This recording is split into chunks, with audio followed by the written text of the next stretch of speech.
Nah, lanjut. Sekarang kita mau bahas suatu teorema gitu ya. Teorema apa? Dia itu buat menentukan basis untuk ruang baris dan ruang kolom atau ruang kolom dari suatu matriks A gitu ya. Nah, kita bisa mencari bukan untuk matriks tapi untuk komplemen ortogonal dari matriks A gitu ya. Misalnya gini, misal kita punya matriks A ukuran M kali N gitu ya. Nah, terus maka ruang baris dari A komplemen ya, itu sama dengan 0 dari si A itu ya. Ruang 0 dari si A.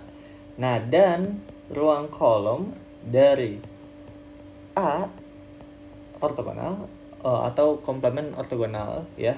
A komplemen ortogonal sama dengan 0 dari A transpose gitu.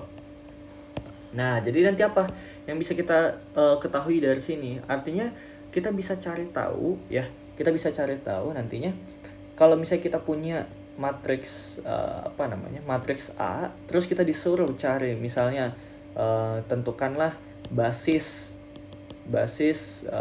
ruang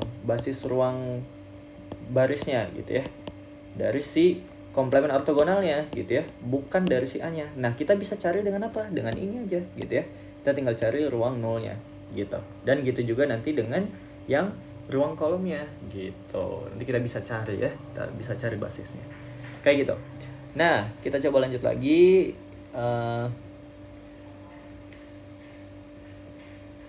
Nah, ini dia. Misalnya kita punya kita masuk ke definisi baru ya. Jadi ini dia tuh ngebahas tentang proyeksi ya. Proyeksi sama perp gitu ya. Perp W. Nah, kita kenalan sama istilah perp di sini sekarang. Ya, misalnya sekarang kita punya W sebagai suatu subruang gitu ya. Nah, dan kita tahu bahwa dia punya basis-basis ortogonal ya, misal U1, U2 sampai UK gitu ya. Itu merupakan basis ortogonalnya.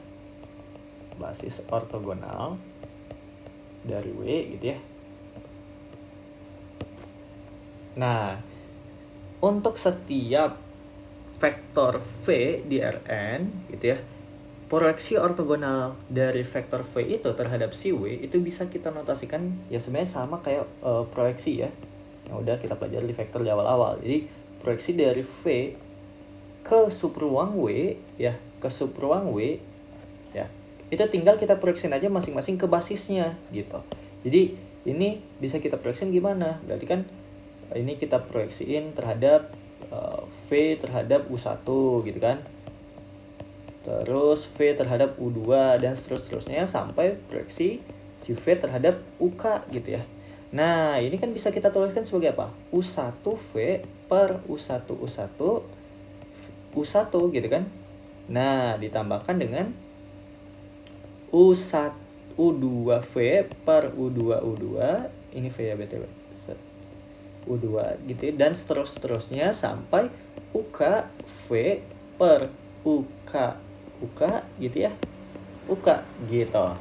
Nah, nanti kita bisa dapat proyeksi dari si itu gitu ya. Jadi ya ingat bahwa ini rumus proyeksi yang udah dipelajari di vektor. Jadi bisa direview sendiri ya. Dan sebenarnya ini ada polanya aja. Yang penting kalau misalnya lu mau nyari proyeksi dari V terhadap bla bla bla gitu ya, ya udah. Ini si bla bla blanya gitu ya, ada 4 komponen, terus satunya ya si vektor itu yang diproyeksiin ya. Kayak begitu. Nah, oke, maju lagi. Terus kita mau kenalan sama satu istilah baru nih di sini.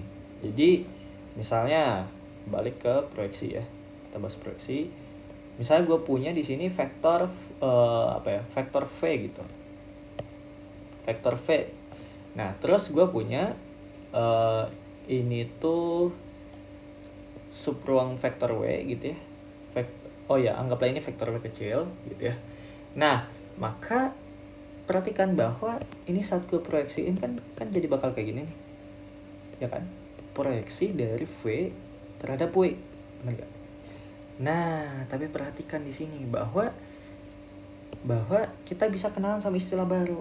Nah, ada yang disebut dengan komponen ininya yang tegak lurus dari si proyeksinya.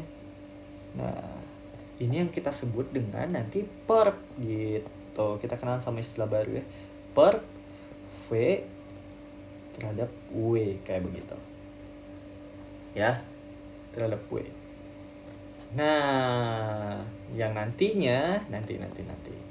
Oke, dari situ kita bisa cari dong yang ini ya dengan vektor ya. Kan ini dia bakal di sini kan. Nah, otomatis kita bisa cari kalau misalnya projection V terhadap W ditambah dengan projection perp dari V terhadap W itu sama dengan V ini ya. Artinya kita bisa pindahin aja kan untuk mencari perpnya. Jadi V dikurangi dengan projection dari projection V terhadap W gitu. Jadi kita bisa dapatkan nanti kan gini, perp V terhadap W gitu ya, ditambahkan dengan oh ya BTW ini bukan ini ya, ini tadi untuk subruang ya gitu. Bentar. Nah, ya itu doesn't matter lah, yang penting konsepnya kayak begitu. Nah, approach V terhadap W gitu ya. Nah, ini kan sama dengan si V gitu. Nah, artinya kita bisa cari si perpnya. Perp V terhadap W gitu ya. Itu sama dengan vektor V dikurangi dengan vektor proyeksi dari V terhadap W kayak begitu. Nah, kita dapat suatu suatu istilah ini ya, perp ya. Kita dapat bisa menghitung nilainya.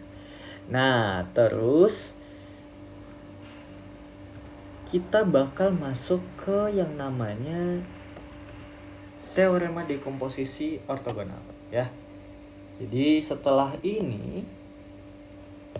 itu ada yang namanya teorema dekomposisi ortogonal. Dekomposisi ortogonal. Oke. Nah, teorema dekomposisi ortogonal ini maksudnya gimana? Jadi kalau misalnya kita punya lagi-lagi analogi kayak gini, ada subruang W gitu ya di Rn, terus ada vektor V di Rn, ya kita nggak tahu dia tuh di dalam atau di luar, yang penting ada aja vektor V gitu ya. Maka akan ada vektor tunggal di W ya.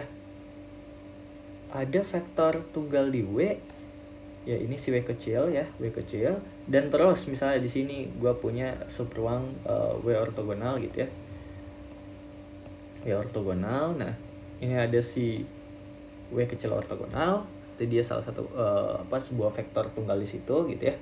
Nah, dengan si W kecil itu adalah proyeksi dari V terhadap W gitu.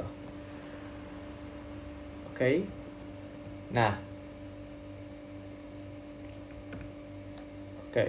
Nah, habis itu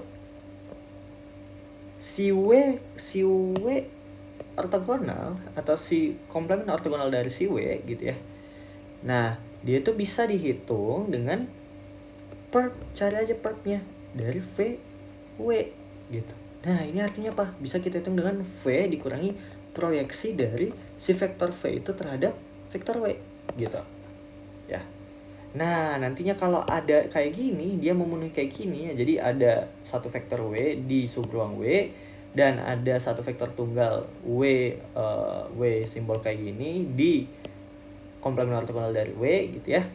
Dengan W-nya sama dengan proyeksi dari V terhadap W dan W ortogonal dengan komplemen ortogonal dari W itu sama dengan perp V terhadap W yang adalah sama dengan V dikurang proyeksi V terhadap W, maka kita bisa tuliskan dekomposisi ortogonalnya menjadi kayak gini.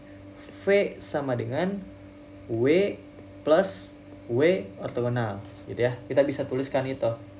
Nah, sebenarnya ini udah kelihatan ya bahwa perhatikan kalau ini syarat ini dipenuhi ya, perhatikan bahwa ini tinggal kita substitusikan aja. W kan masuk nih proyeksi W ortogonal, V dikurang proyeksi. Nah, nanti proyeksinya sama-sama ngilangin. Nah, nanti sama dengan V. Kayak begitu. Untuk dekomposisi ortogonal. Gitu ya.